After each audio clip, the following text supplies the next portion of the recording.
Hi, welcome to my channel UPSC is Easy. Today we are going to do the last part of this chapter, that is Revolt of 1857. That is the consequence of the Revolt of 1857. According to me, this is actually an important part of the chapter क्योंकि आपके mains के perspective से ये आपकी answer writing को enhance कर सकता है. कॉन्सिक्वेंस और जो कॉजेज़ हैं किसी भी चीज़ के होने के या उसका इम्पैक्ट है वो बहुत इंपॉर्टेंट होता है. तो मैं चाहती हूँ कि ये चैप्टर आप बहुत अच्छे से करें. So we'll go slow and we'll try to finish it nicely so that you are able to write a very good answer. Okay, तो कॉन्सिक्वेंस ऑफ रिवोल्ट ऑफ 1857 क्या था?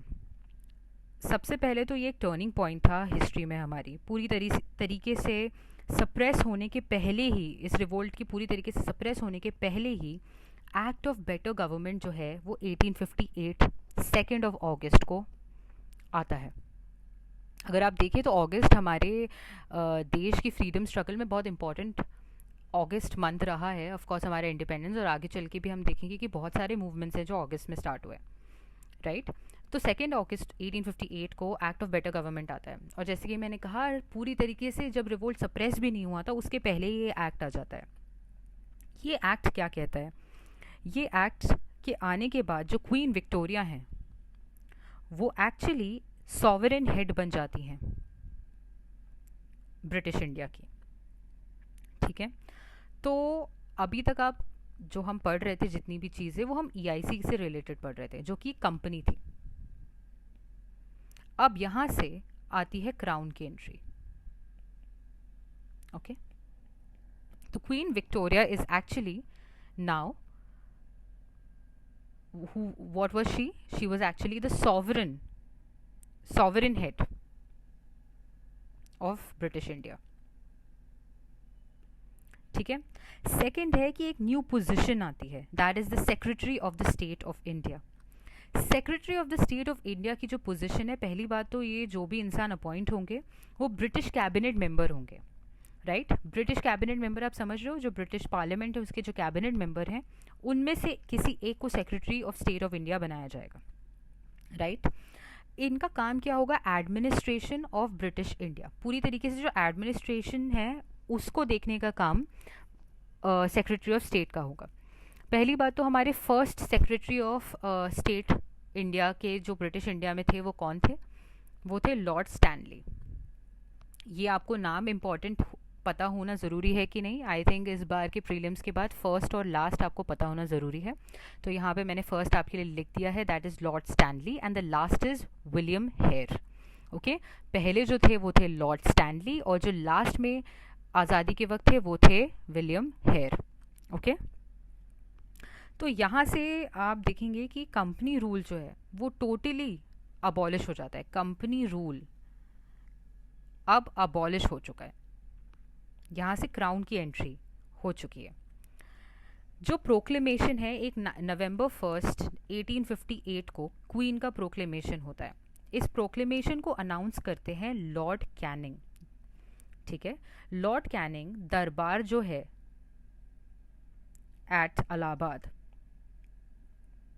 वहाँ पे ये प्रोक्लेमेशन को अनाउंस करते हैं, राइट, जो कि होता है नवंबर 1 1858 को.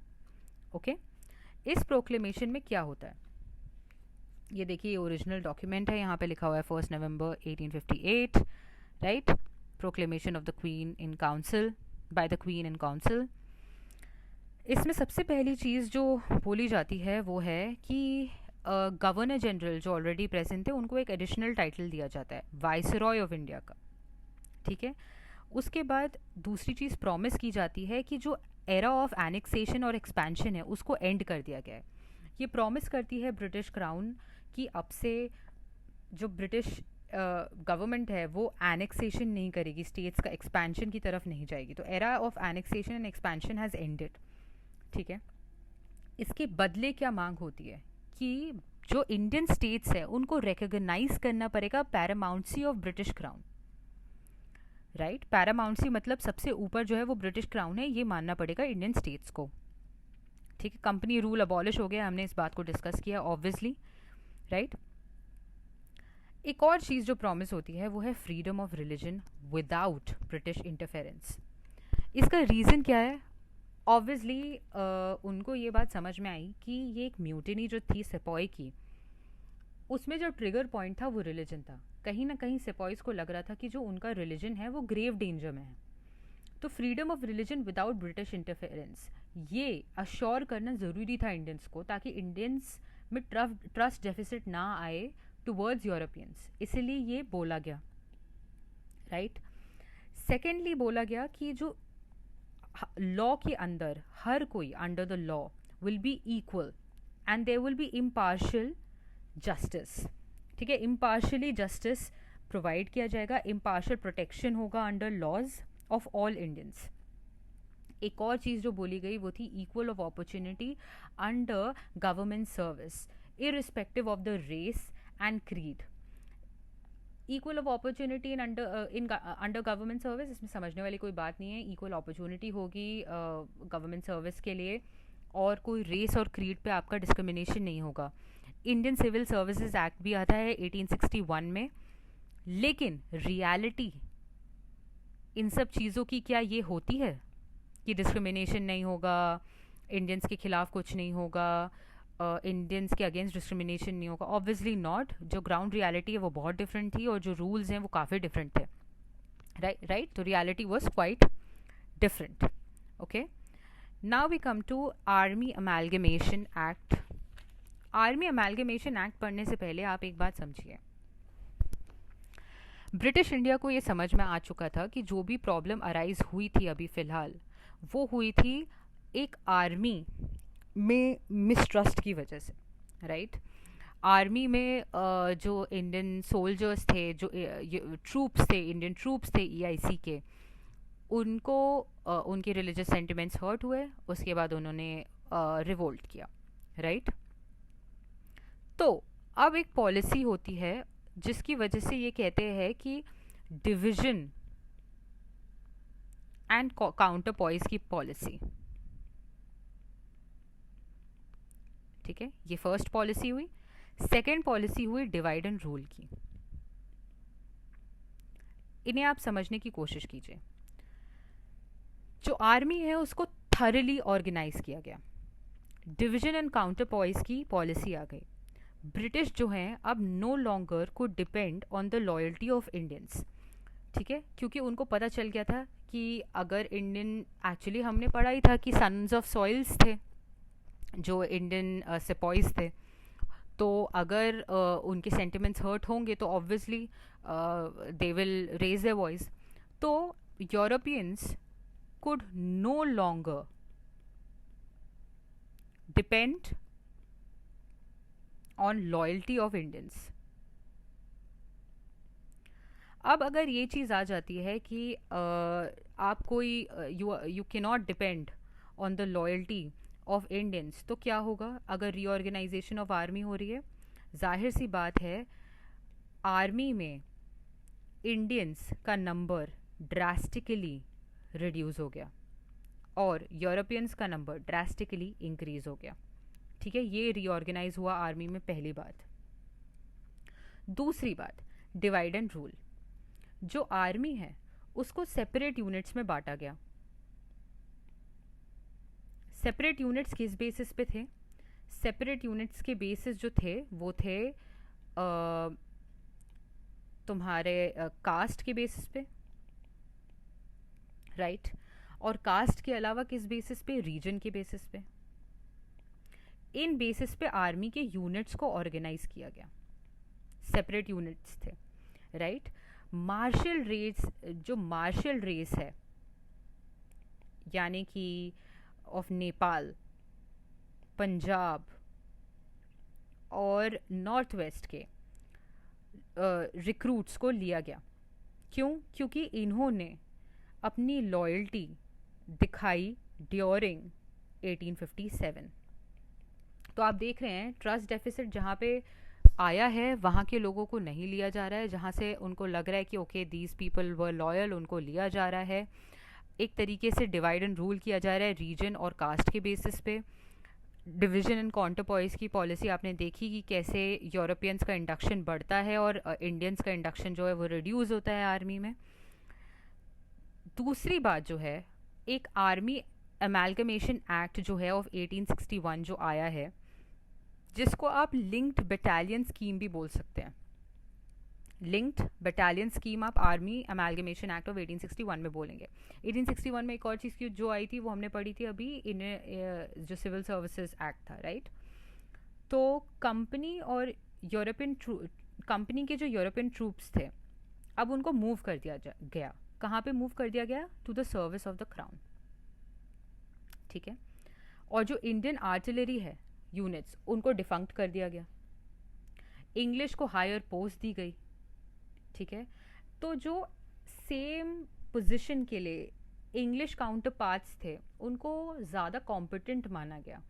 इंडियंस को, इंग्लिश काउंटर पार्ट्स को ज़्यादा कॉम्पिटेंट माना गया, और इंडियंस को they were not suppose to be at higher positions, उनको हायर पोजिशंस देने से इनकार किया गया। उनको लगा कि ये फिट नहीं है हायर पोजिशंस के लिए। तो एक तरीके से डिस्क्रिमिनेशन जो है वो काफ़ी तरीके से बढ़ गई, राइट। जो ऑल इंडियन आर्टिलरी यूनिट्स हैं except a few mountain batteries, उनको डिफंक्ट कर दिया गया। अभी हमने पढ़ा है कि इंडियन आर्टिलरी यूनिट्स जो है उनको डिफंक्ट कर दिया गया, ठीक है। ये भी सोचा गया कि इंडियंस जो है वो फिट नहीं है किंग के कमीशन में काम करने के लिए, वाइसरॉय के कमीशन में काम करने के लिए। तो सुपीरियर पोस्ट जो है वो इंडियन ऑफिसर्स को नहीं दी जा रही थी। इसके अलावा जो एक और चीज़ हुई, that was conservative brand of liberalism. एक थॉट आया कि इंडियंस जो हैं दे आर बियॉन्ड रिफॉर्म्स। एक आप वाइट मैन बर्डन के बारे में सुनेंगे। वाइट मैन बर्डन क्या होता है? यूरोपियंस को, अब आप समझिए कि जो इम्पीरियलिज्म है उसका इजाद ही ये है कि एक थॉट प्रोसेस की, ओ हम सिखाएंगे दुनिया को कि दुनिया को कैसे जीना चाहिए, या हम सिखाएंगे दुनिया को कि तरीका क्या है चीज़ें करने का।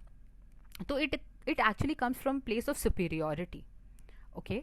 तो यहाँ पे वाइट मैन्स बर्डन जो है ना, वो ये था कि उनको लगता था कि ये हमारा बर्डन है to teach Indians, to teach our colonies, right. तो उनको ये वाइट मैन्स बर्डन जो था वो पता था कि अरे हमें इनको सिखाना है कोई तरीके, राइट, रहने के, जीने के।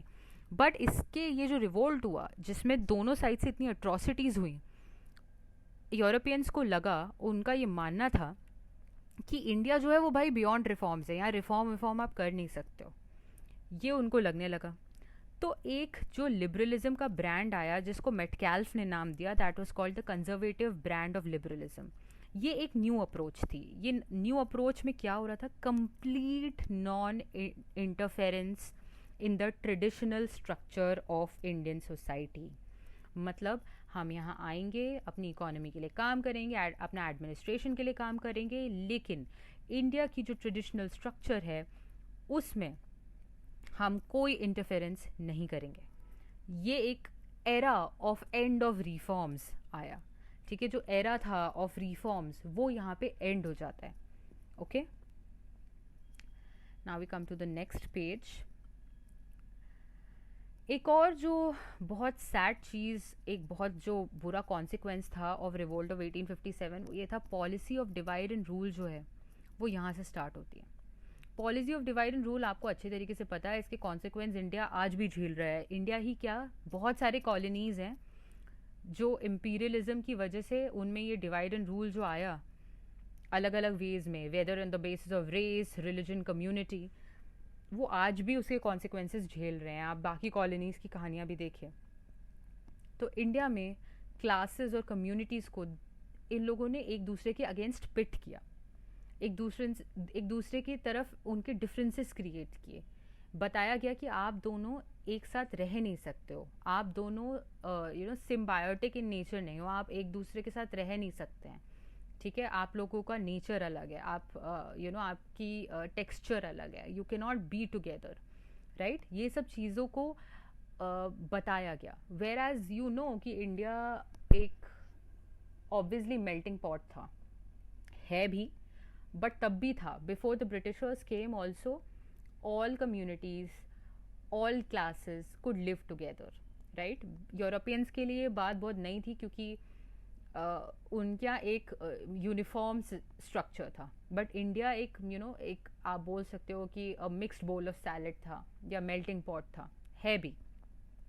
तो उनके लिए बहुत आसान था ये बताना कि ओ आप दोनों वालों को आप कैसे साथ में रह रहे हो, तो they pitted classes and communities against each other. Okay, racial hatred और सस्पिशन जो है वो इंडिया के तरफ बढ़ गया। जो यूरोपियंस है ये 1857 का जो एक्ट 1857 का जो रिवोल्ट है उसने वर्स्ट लेगेसी जो आई उससे वो थी रेशियल हेट्रेड और सस्पिशन की, इंडिया और इंडियंस के खिलाफ। ओके, सिविल सर्विसेज 1861 का हम पढ़ चुके हैं, इसको डिटेल में हम तब पढ़ेंगे when we'll do the evolution of civil services in India, right. बाकी हम जो इस चैप्टर से रिलेटेड चीज़ थी अब उसको हम पढ़ चुके हैं। Next is significance. सिग्निफिकेंस जो है आप इसको भी लिख लीजिए और इसको आप ऐसे स्क्रीनशॉट भी ले सकते हैं if you can understand my writing. Significance ये था कि शॉर्ट कमिंग्स ऑफ EIC का जो एडमिनिस्ट्रेशन है और EIC की जो आर्मी है उसकी जो शॉर्ट कमिंग्स हैं अब वो वर्ल्ड में एक्सपोज हो गई थी। ठीक है, ये एक टर्निंग पॉइंट था, मेजर इन्फ्लुएंस था इसका हमारे कोर्स ऑफ फ्रीडम स्ट्रगल में। कैसे था? क्योंकि ये आप लास्ट पॉइंट देखिए, 1857 established a local tradition of resistance to British rule. मतलब आप समझ रहे हो, अब इंडियंस को पता था कि अगर उनकी मांगे पूरी नहीं होती, अगर उन्हें किसी चीज़ की प्रॉब्लम है तो उन्हें अपने ओपिनियंस को वॉइस करना चाहिए। तो एक एस्टैब्लिशमेंट हो गया, लोकल ट्रेडिशन एक एस्टैब्लिश हो गया कि रेजिस्टेंस कैसे करना है। ठीक है, रेजिस्टेंस एक पार्ट ऑफ ट्रेडिशन हो गया टू ब्रिटिश रूल।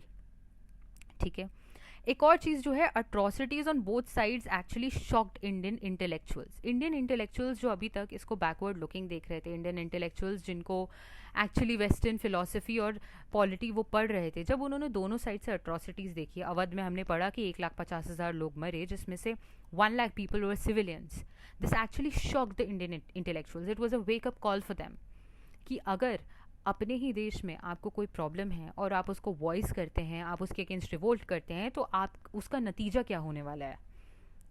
तो ये जब इंटेलेक्चुअल्स को पता चला तो उनको ये समझ में आने लगा कि where the nation is actually heading. ठीक है, ये आइडियोलॉजी बहुत इंपॉर्टेंट है।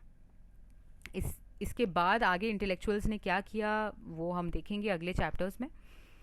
उसके बाद प्रिमिटिव आर्म्स थे हमारे पास, ऑब्वियसली वो आउटडेटेड थे। प्रिमिटिव का मतलब होता है आउटडेटेड, और वो इंडिया जो पोजेस करती थी, obviously they were of no competition, they stood nowhere in front of the Enfield rifles for example what the Europeans used and etcetera other technologies that the Europeans used.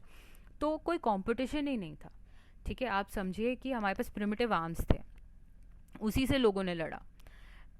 एक और जो अच्छी बात हुई वो ये था कि जो ये रिवोल्ट ऑफ 1857 है, इसने जो ग्रीवेंसेस हैं नॉर्मल पब्लिक के, ठीक है, और सिपॉइज की, उसको बाहर लाया, उसको दिखाया कि ये ग्रीवेंसेस हैं लोगों के।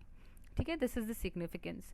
एक बहुत छोटा टॉपिक है दैट इज़ वाइट म्यूटिनी। अब वाइट देखकर आप समझ जाओगे ये म्यूटिनी जो है वो यूरोपियंस कर रहे हैं, इंडियंस का कोई लेना देना नहीं है यहाँ से। वाइट म्यूटिनी क्या है मैं आपको शॉर्ट में बताती हूँ, आप इसको लिख सकते हैं।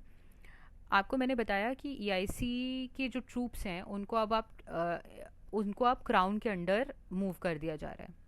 इस मूवमेंट से, इस ट्रांजैक्शन से, इस ट्रांसफ़र ऑफ पावर से बहुत सारे जो यूरोपियन ट्रूप्स हैं वो खुश नहीं थे, क्योंकि उनकी सर्टेन जो इम्यूलमेंट्स हैं वो रिड्यूस हो रहे थे। उनको लग रहा था कि उनको इससे नुकसान हो रहा है, तो उन्होंने वाइट म्यूटिनी की। उनकी जो म्यूटिनी है उसको वाइट म्यूटिनी बोलते हैं।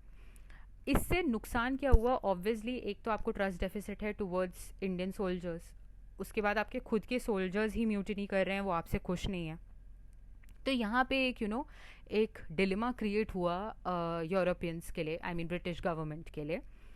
तो जो रिजेंटमेंट क्रिएट हुई थी because of transfer of power, जिसकी वजह से इनका एम्यूलमेंट्स जो है वो रिड्यूस हुए थे, उस वजह से वाइट म्यूटिनी हुई थी, राइट। अब हमने जो रिवोल्ट ऑफ 1857 है उसका चैप्टर ख़त्म कर लिया है totally. If you have any doubts you can ask me, I will provide you with email also my Telegram channel so that you can ask your doubts, and I hope you study well. All the best.